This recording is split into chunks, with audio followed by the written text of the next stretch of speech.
Welcome back to the NCERT series. 8th class की NCERT series हम discuss कर रहे थे, written by Vipin Chandra, old NCERT. अभी तक हम इसके 6 चैप्टर डिस्कस कर चुके हैं। That is chapter number 1, 2, 3, 4, 5, 6। Now अब हम डिस्कस करेंगे that is chapter number 7, that is change in economic life. You are watching the YouTube channel history fox in the collaboration of Taiyari 360 and I hope कि आप जो है बड़े शिद्दत के साथ एनसीईआरटी सीरीज को फॉलो कर रहे हैं। अभी तक हमने डिस्कस किया है 6th क्लास की एनसीईआरटी, 7th क्लास की NCERT and we are going to finish the 8th class NCERT. We are left with only 4 chapters. Okay, so अभी तक हमने डिस्कस किया, लास्ट क्लास में हमने डिस्कस किया कि किस तरीके से एडमिनिस्ट्रेटिव चेंजेस हुई रिवोल्ट ऑफ 1857 के बाद। Revolt of 1857 was a historical event था। ऑल्दो रिवोल्ट ऑफ 1857 में हम कामयाब नहीं हुए, लेकिन फिर भी नाकामयाब होने के बावजूद भी बड़ी सारी चीजें ऐसी हुई जो इंडिया के लिए लॉन्ग टर्म में फायदेमंद हुई। जैसे for example the rule of merchant company, British East India company came to an end और ब्रिटिश पार्लियामेंट के पास चीजें चली गई।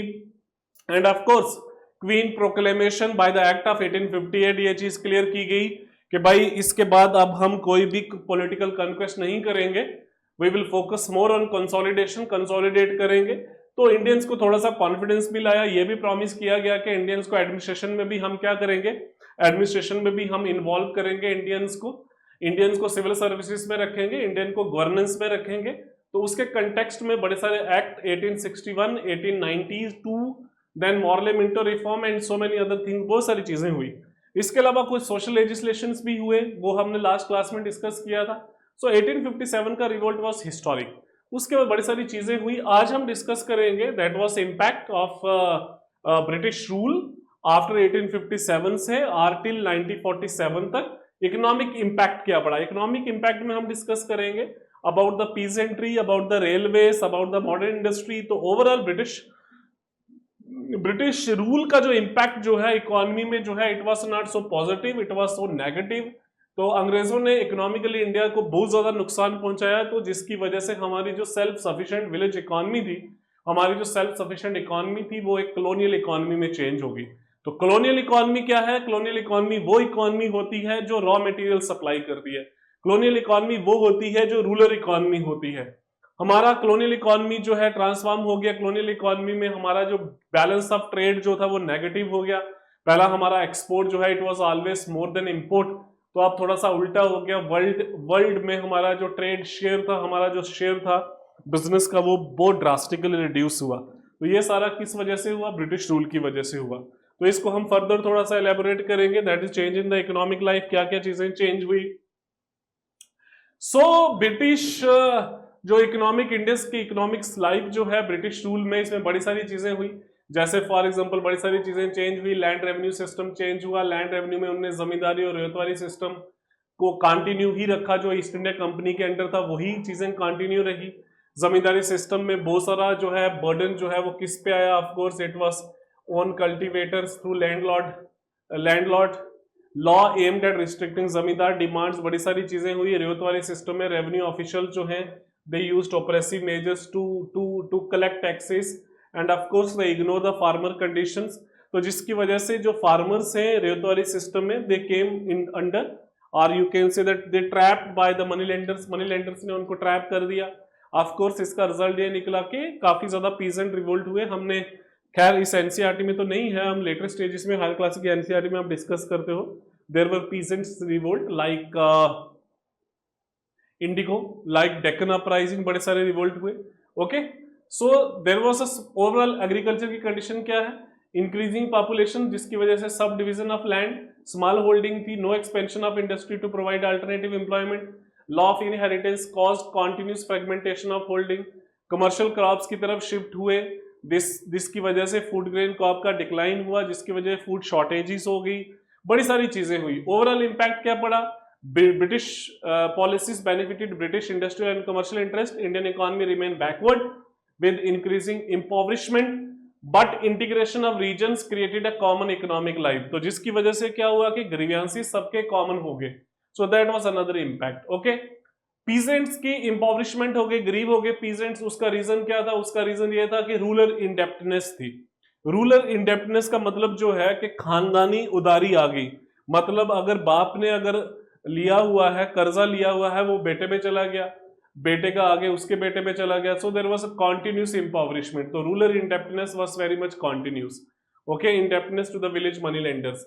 Loans were taken mainly for unproductive purposes like paying revenue, family expenses, शादीशुदी करने के लिए। Low income made it difficult to repay the loans. By 1860, almost three-fourths of the peasantry were indebted. Under British law, money lenders could easily transfer lands from the indebted peasants. तो there was frequent famines भी हुए, बहुत सारे जो है सूखे पड़े। frequent famines जो हैं वो इसलिए हुए क्योंकि Indian peasant जो है mostly they were dependent, they were dependent on monsoon rain। तो जिस दिन मानसून खत्म हो गई, जिस दिन मानसून नहीं आया तो सूखा पड़ गया, जिसकी वजह से famine was very much frequent। Inability to store food grains, food grain था ही नहीं, सरप्लस था ही नहीं, तो जिसकी वजह से ड्रॉट कंडीशन बहुत ज्यादा वर्स्ट होगी। So between 1850 to 1900 around 3 million people died of famines. Large scale loss of cattle, malnutrition और एपेडेमिक्स जो है it was again common. Pattern of migration from famine affected area it was also common. तो government ने famine policy क्या की, letter classes में हम पढ़ते हैं कि बड़े सारे जो है कमेटीज बनाई गई। तो गवर्नमेंट की फेमाइन पॉलिसी क्या थी? Famine commissions appointed led to famine court and annual famine relief fund.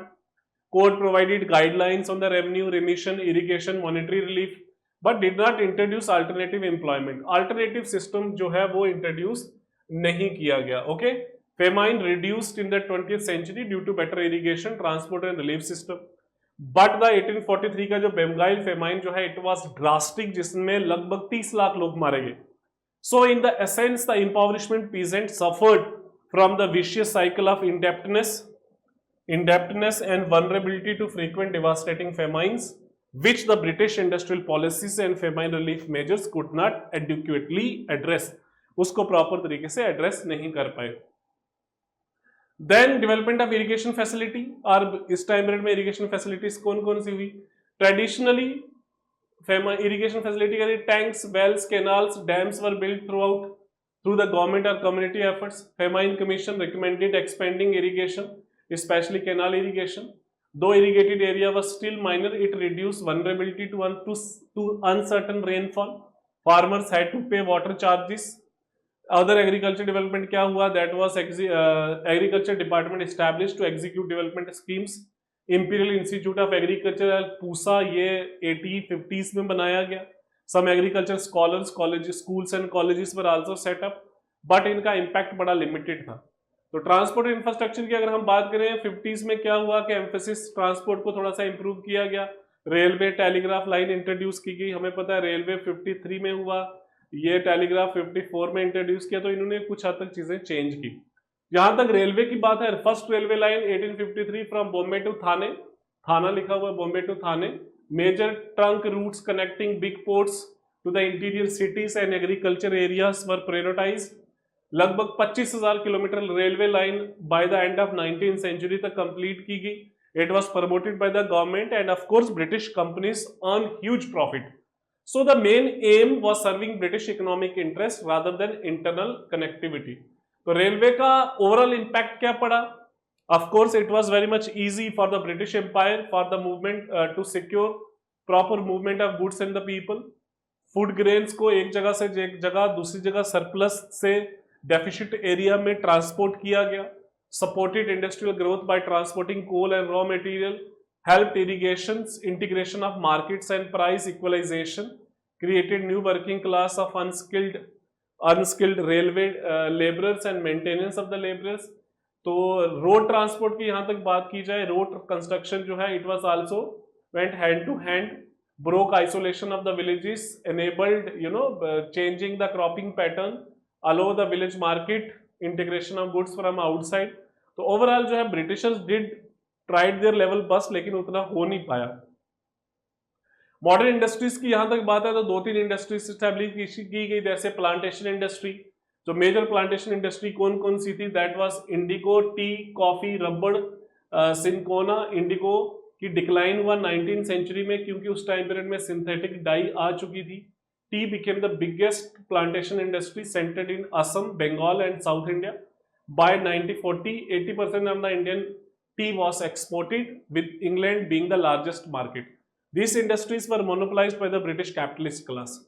Machine industry में cotton and jute industry become very prominent. First cotton mill जो है वो बॉम्बे में स्टार्ट की गई 1853 में. उसके बाद बड़ी सारी कॉटन मिल्स जो है इंडियंस ने भी ओन की, जो बॉम्बे, अहमदाबाद और मद्रास एरिया में थी.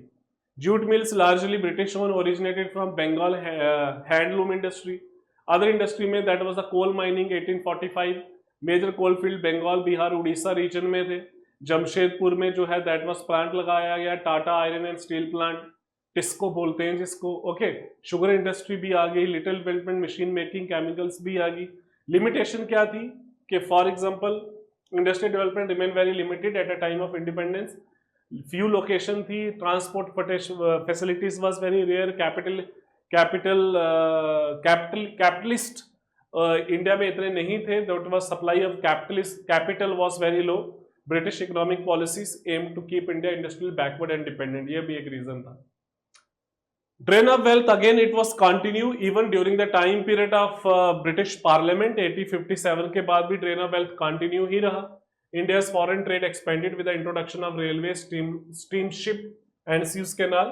एक्सपोर्ट्स वर प्राइमरली रॉ मटेरियल. एक्सपोर्ट्स क्या होता था? रॉ मटेरियल होता था कॉटन, जूट, राइस, टी, है ना.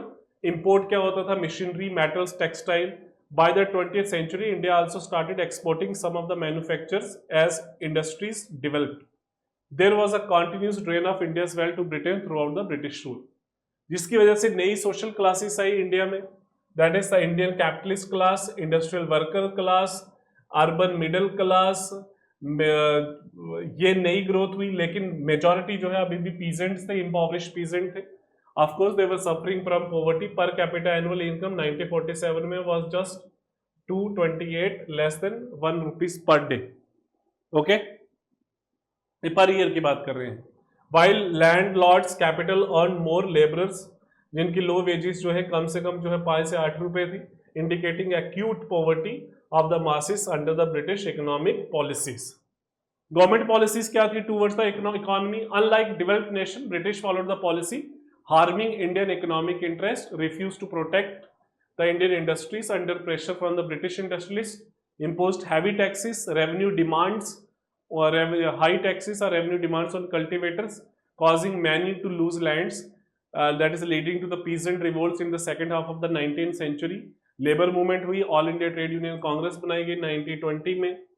Nationalists protested economic drain, oppressive policies, lack of development. Indian National Committee बनाई गई 38 में. During the time period of Subhash Chandra Bose, और इस कमेटी के चेयरमैन जो हैं जवाहरलाल नेहरू थे. So in essence British followed economic policies that led to the continuous drain of wealth from India, impoverished masses, prevented balanced development of Indian economy and industries during the colonial rule. So this is all about chapter number 7, that was the economic impact of the British rule during the British parliament के time period में. ठीक है, with this we finish yet another chapter. We will come back with another chapter of 8th class NCERT. Please subscribe the channel, please share with your maximum friend and repeat करें, revise करें जो हमने अभी तक जितने भी lecture upload किए हुए हैं. Thank you so much.